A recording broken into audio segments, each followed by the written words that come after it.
The faith I live by, no respecter of persons. February 23rd. God's character and providences.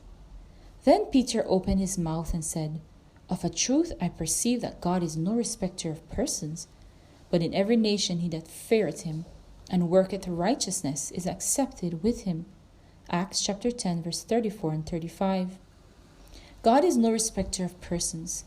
Those who have the light and do not follow it, but disregard the requirements of God, will find that their blessings will be changed into curses and their mercies into judgments. God does not regard all sins as of equal magnitude. There are degrees of guilt in his estimation, as well as in that of man. But however trifling this or that wrong act may seem in the eyes of men, no sin is small in the sight of God. Man's judgment is partial, imperfect, but God estimates all things as they really are. The drunkard is despised and is told that his sin will exclude him from heaven, while pride, selfishness, and covetousness too often go unrebuked.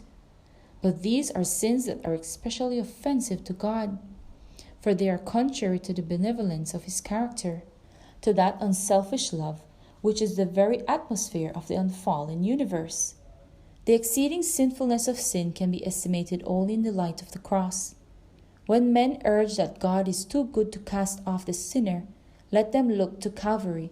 It was because there was no other way in which man could be saved. Because without this sacrifice it was impossible for the human race to escape from the defiling power of sin and be restored to communion with holy beings. Impossible for them again to become partakers of spiritual life. It was because of this that Christ took upon himself the guilt of the disobedient and suffered in the sinner's stead. The love and suffering and death of the Son of God all testify to the terrible enormity of sin, and declare that there is no escape from its power, no hope of the higher life, but through the submission of the soul to Christ. Let the soul be uplifted from the lowlands of sin to contemplate the God of all goodness, mercy, and love. But who will in no wise clear the guilty?